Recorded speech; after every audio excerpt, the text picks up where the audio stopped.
Bolsonaro redefiniu o significado do dia de Tiradentes. Esse Bolsonaro... Bom, a partir de agora, em vez de lembrar da tentativa frustrada de independência do Brasil no século XVIII, com certeza quase ninguém mais lembra dessa história, porque os professores ensinam de um tudo, menos o que se precisa aprender na escola, história do Brasil.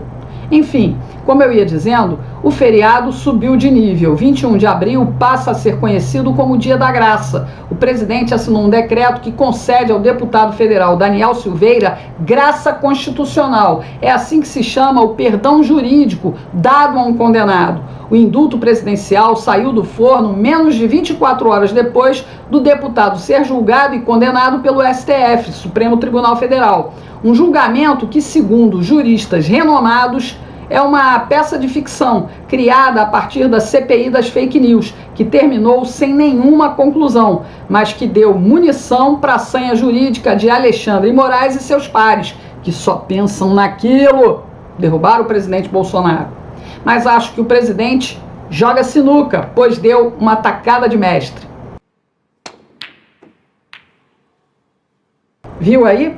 Numa só tacada, encaçapou Moraes e seus associados de toga, políticos, hashtag, formadores de opinião que acusaram André Mendonça de traidor e o próprio deputado Daniel Silveira. Eu vou explicar.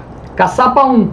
Rosa, Carmen, Gilmar, Lewandowski, Fachin, Fux, Barroso já haviam combinandinho a condenação do deputado, que não é santo nem herói. Ele, na verdade, não é flor que se cheire. Mas como todo mundo sabe, em nenhum país do mundo, a suposta vítima pode ser delegado, promotor e juiz ao mesmo tempo. E Alexandre de Moraes desempenhou os 3 papéis. Aí chega o Bolsonaro e faz uso do direito constitucional que só cabe ao presidente da República, perdoar um condenado. E o melhor, num decreto que usa argumentos das próprias teses jurídicas do Alexandre de Moraes.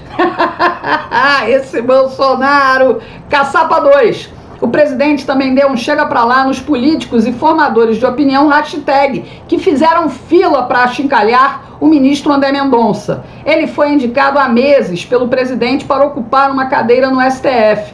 Mendonça deu uma sentença leve ao deputado. Condenou, sim, mas foi uma sentença leve e criou uma jurisprudência para condenação de qualquer ataque, não só ao STF, mas também para quem atacar outras instituições, como, por exemplo, a presidência da República.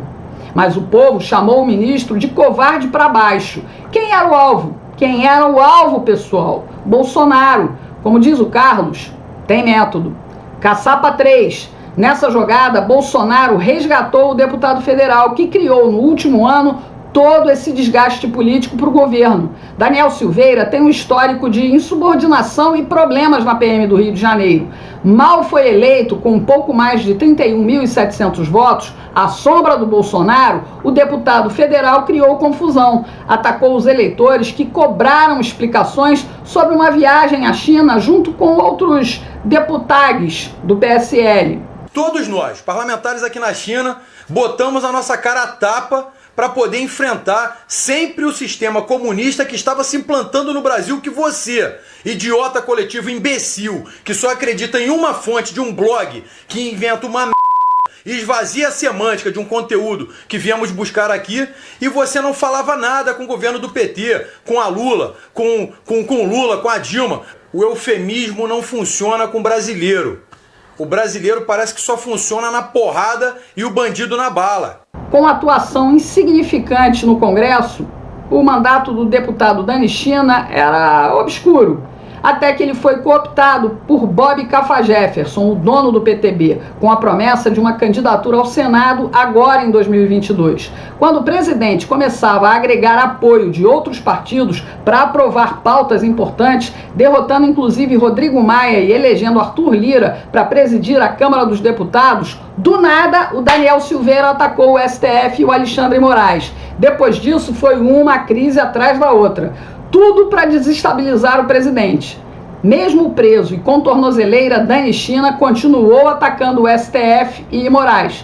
Youtubers e formadores de opinião defenderam Daniel Silveira, alegando que ele tinha direito à liberdade de expressão e instigavam o presidente a reagir contra Moraes. Um deputado tem sim o direito de falar o que quiser, segundo o artigo 53 da Constituição. E o inquérito é ilegal, mas Dani China extrapolou, prejudicando muito esse governo. A sorte desse deputado nulidade é que o presidente Bolsonaro se mostra cada dia mais um estadista. O perdão presidencial é uma prova inequívoca de maturidade e estratégia política de Jair Bolsonaro. Pena que muita gente sai dessa história achando que Daniel Silveira é herói por ter atacado o STF e isso pode acabar levando o deputado nulidade para uma cadeira no Senado.